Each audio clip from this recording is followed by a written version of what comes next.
L'immensité de l'espace s'étendait devant eux, un abîme noir parsemé de la lueur lointaine des étoiles mourantes. Un silence étrange régnait, celui qui précède une tempête, avant le début du massacre.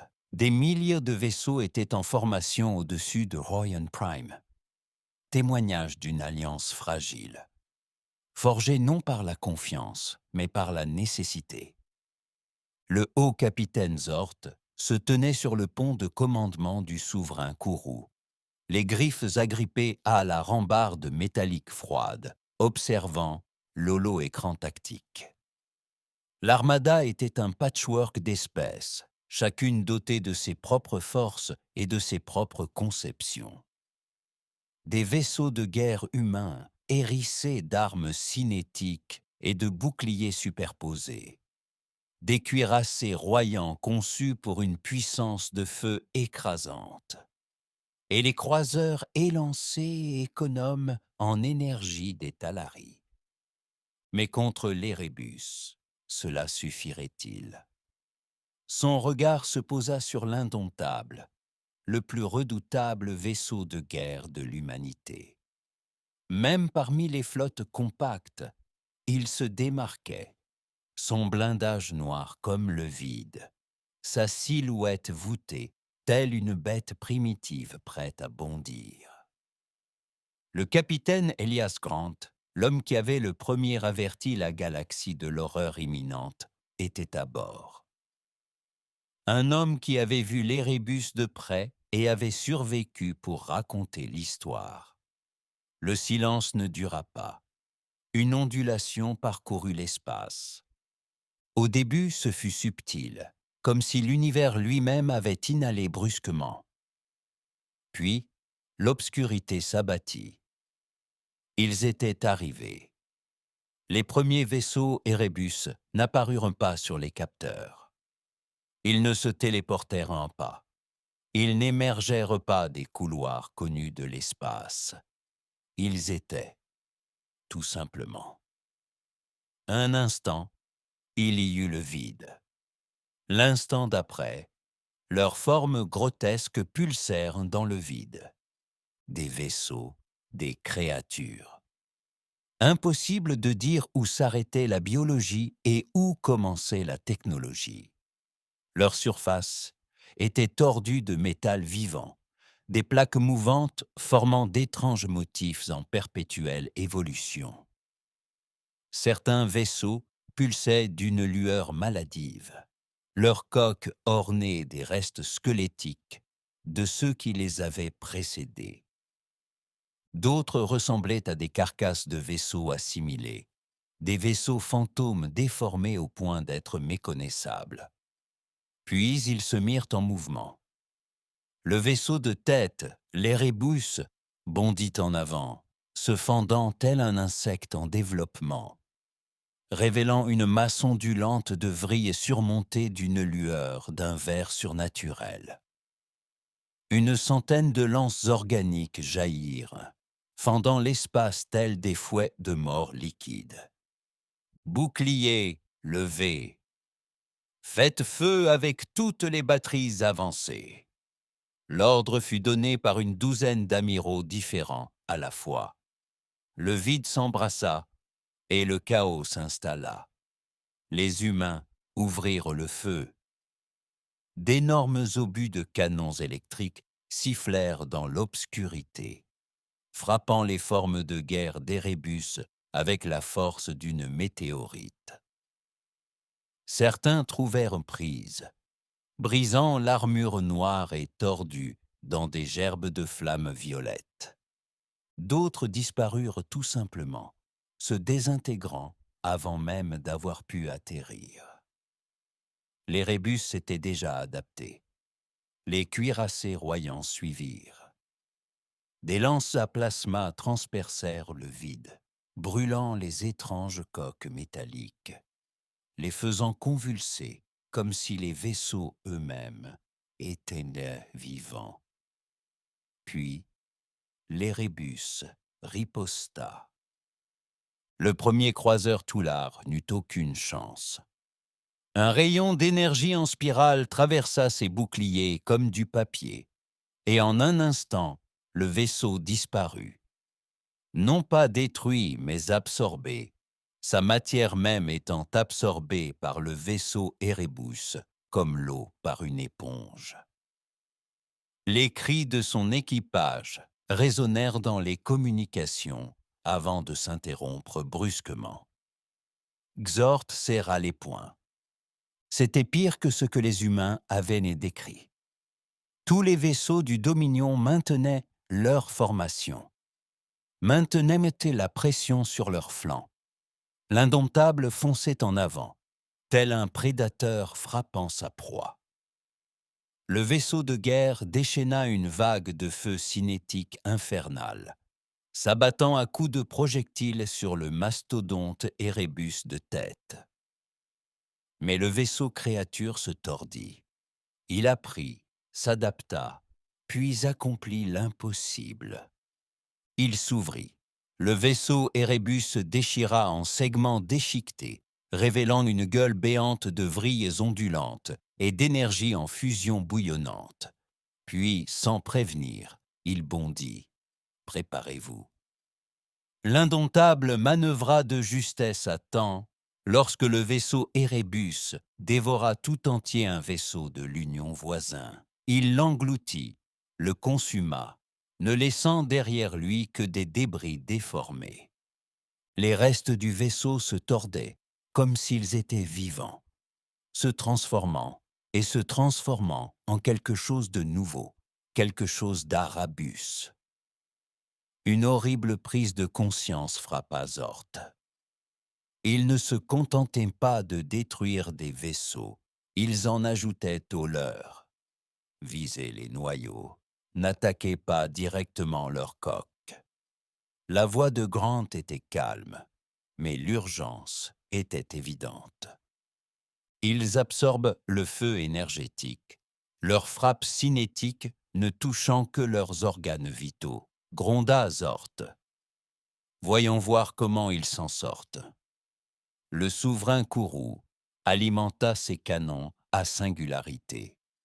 Des armes ancestrales issues des archives les plus profondes du Dominion. Ce n'étaient pas des armes conventionnelles.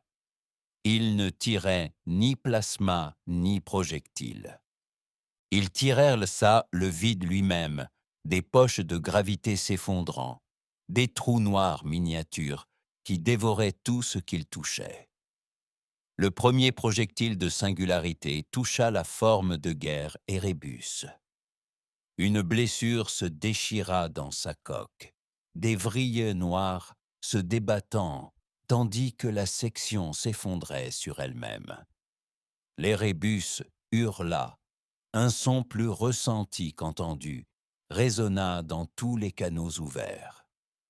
Il était blessé, il ressentait la douleur, mais il ne mourut pas. La blessure se referma. La chair du vaisseau ondulait, se reformait, durcissait. Il s'était déjà adapté. Zort jura. Ils apprennent plus vite que prévu. La bataille venait à peine de commencer, mais déjà ils perdaient des vaisseaux par dizaines. Les Rébus ne ressemblaient à rien de ce que la galaxie avait jamais combattu. Ils ne se contentaient pas de tuer. Ils dévoraient, assimilaient, devenaient plus forts à chaque combat. Puis quelque chose changea. L'indomptable s'élança, risqué, imprudent. Il s'engouffra dans les épaves de vaisseaux effondrés, ignorant les tirs ennemis.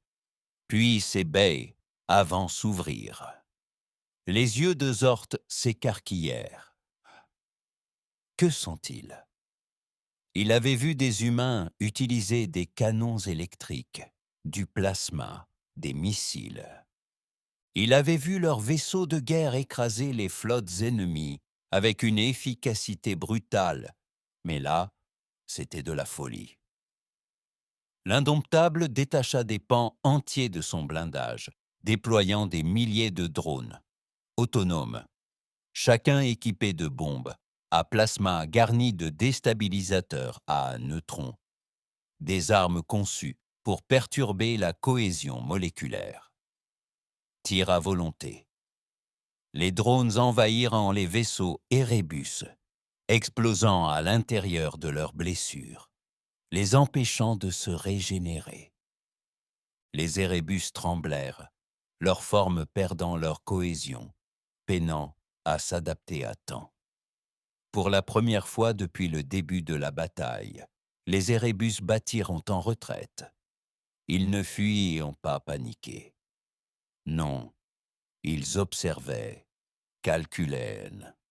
Ils avaient comment tester les forces de l'Alliance et perçu leur potentiel. Et ils préparaient leur prochaine action. Alors que les rébus sombraient dans l'abîme, Zort laissa échapper un soupir qu'il n'avait pas réalisé retenir. Ils avaient survécu, mais de justesse. La flotte avait perdu un tiers de ses navires, d'innombrables vies envolées en un clin d'œil. Il se tourna vers Grant. Il ne se battait pas pour gagner, n'est-ce pas? Grant expira, observant le vide noir où l'Erebus avait disparu. Un ombre qu'il repérait. Silence. Puis, Zort prononça les mots qu'aucun d'eux ne voulait prononcer. La prochaine fois, ils ne se contenteront pas de nous tester. La prochaine fois, ils viendront pour en finir. La galaxie était en guerre. La bataille pour Royan Prime n'était que le début. Une escarmouche brutale qui avait laissé la flotte de l'Alliance ébranlée, mais intacte. Pourtant, alors même que les survivants pansaient leurs plaies, la vérité planait sur eux telle une condamnation à mort. Les rébus avaient appris, et ils revenaient. Les rapports affluaient des secteurs extérieurs. Des colonies entières étaient plongées dans le silence pendant la nuit. Des flottes qui auraient dû tenir des semaines furent anéanties en quelques heures. L'Erebus ne se contentait plus de tester ses ennemis. Il assimilait, évoluait, s'adaptait. Sur le pont de l'Indomitable, le capitaine Elias Grant observait les écrans tactiques avec une concentration sinistre. La carte galactique devant lui était un spectacle d'horreur. Des zones rouges s'étendaient comme un cancer. Des systèmes stellaires entiers, désormais marqués comme contaminés. La guerre ne se retournait pas seulement contre eux. Ils étaient en train de perdre, et ils perdaient vite. La première invasion d'Erebus à grande échelle eut lieu à Juran Fauf, une forteresse du Dominion puissamment fortifiée. Juran Foth, une forteresse du Dominion lourdement fortifiée. 10 groupes de combat se tenaient prêts, humains, royans, toulards, et plusieurs factions mineures, prêts à affronter un autre affrontement semblable à celui de Royan Prime. Mais ce n'était pas Royan Prime. À son arrivée, la flotte d'Erebus ne sortit pas des couloirs de distorsion ni des voies FTL traditionnelles. Ils se manifestèrent comme si l'espace lui-même s'était replié sur eux, déversant leur forme de guerre grotesque dans le système telle une plaie ouverte. Les forces de l'Alliance ouvrirent le feu instantanément. Rayons de plasma, obus de canons électriques et torpilles à antimatière s'abattirent sur les vaisseaux Erebus. Le vide lui-même brûlait et l'Erebus ne broncha même pas. Là où auparavant il s'adaptait au fil des combats, il s'adaptait désormais en temps réel. Leurs vaisseaux se transformaient et se tordaient sous les yeux de leurs ennemis, rendant leurs coques imperméables aux projectiles cinétiques, redirigeant les décharges de plasma à travers d'étranges structures organiques en treillis. Le temps que la flotte ajuste sa tactique, les rébus étaient déjà sur eux. Les premières victimes n'étaient pas des navires, mais des mines. Au beau milieu de la bataille, l'Érébus dévoila une nouvelle horreur, une impulsion psychique, un cri silencieux qui résonna sur tous les canaux de communication ouverts. Ce n'était pas une arme de destruction, mais une arme de corruption. Les membres de l'équipage se tenaient la tête, leurs pensées envahies par une force ancienne et affamée. Ils hurlèrent, convulsèrent, puis s'immobilisèrent. Leurs yeux s'assombrirent, leurs corps se raidirent, puis ils se retournèrent contre leurs propres équipages. Les vaisseaux se turent les uns après les autres, leurs équipages étant submergés par l'esprit collectif de l'Érébus. Ils ne perdirent pas seulement des vaisseaux, mais les perdirent pas face à l'ennemi.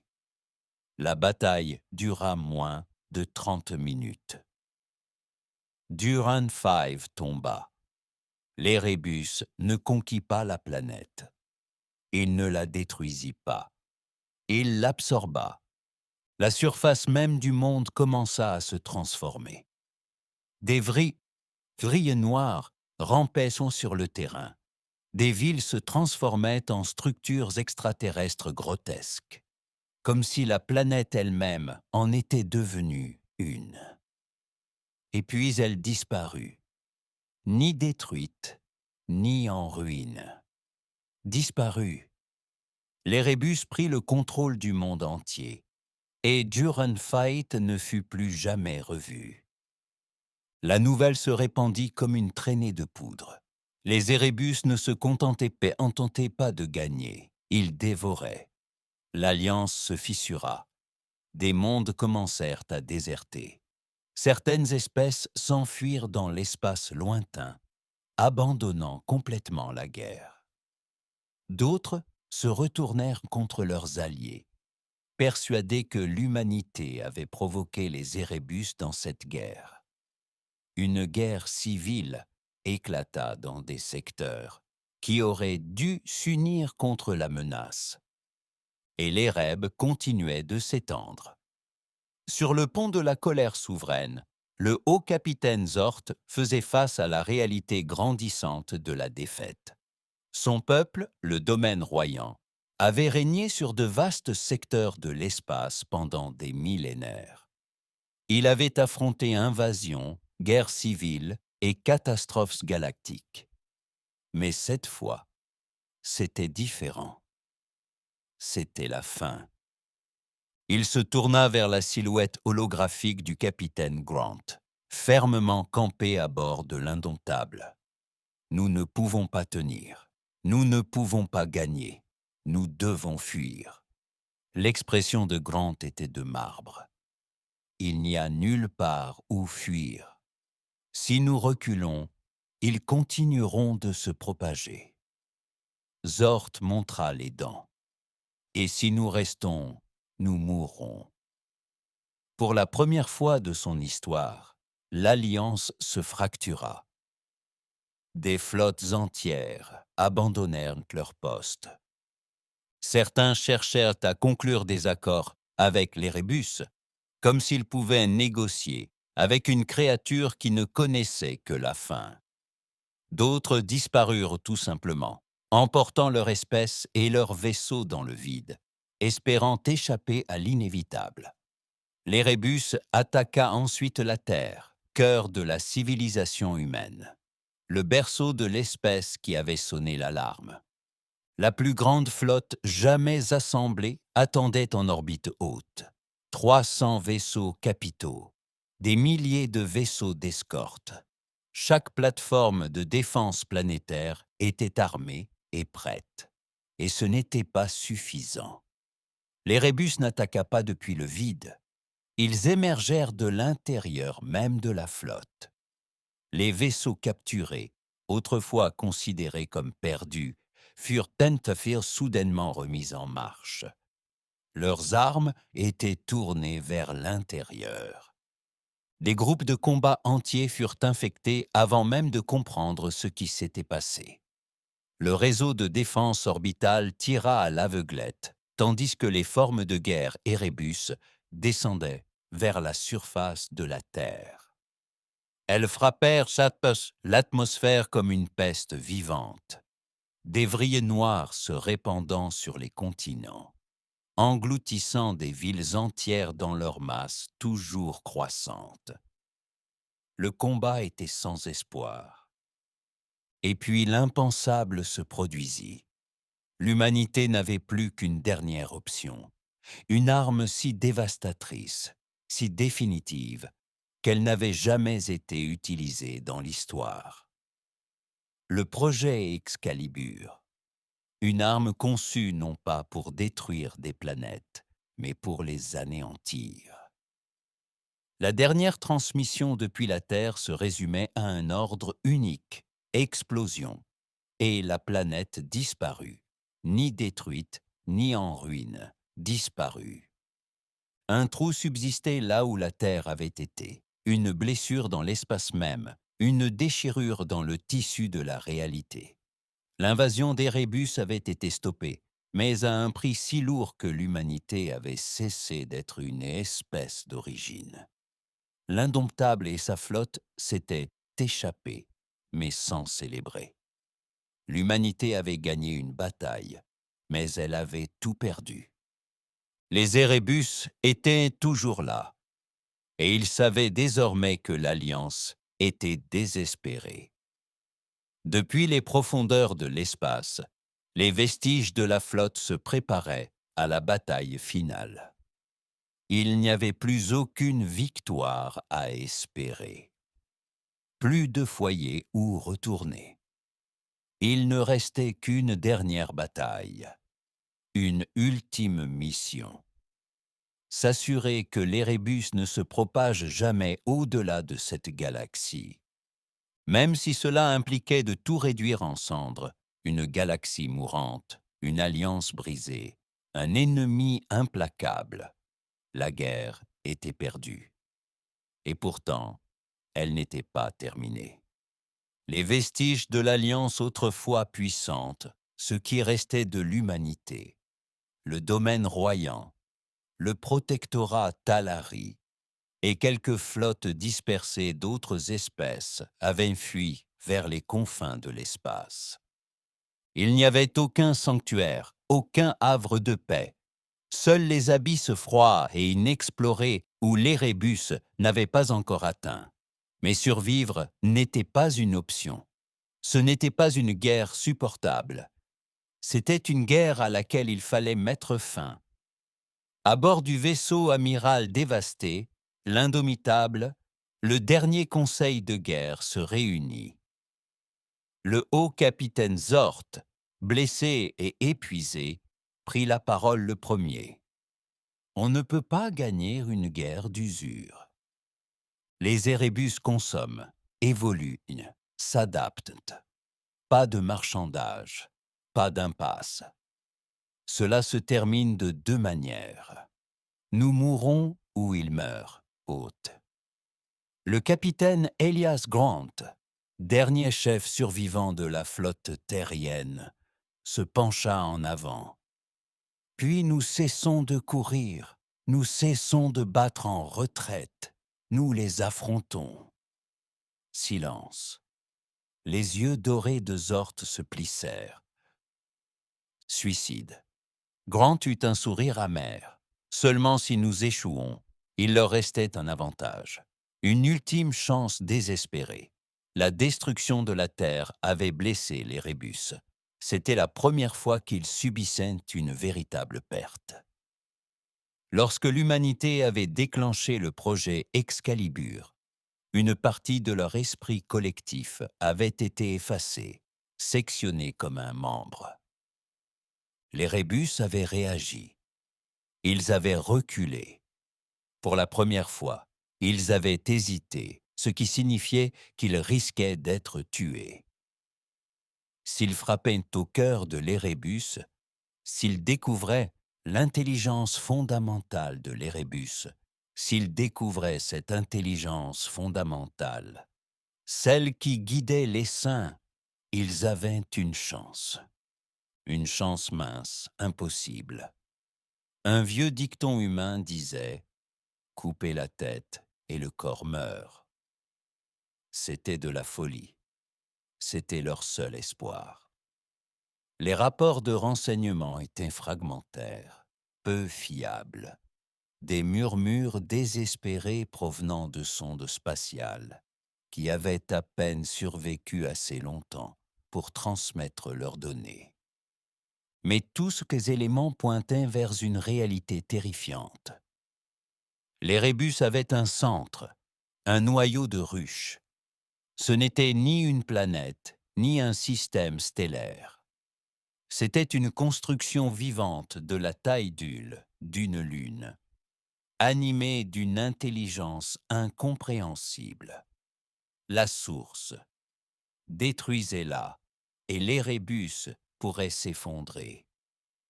Miss et les derniers vestiges de la galaxie seraient dévorés.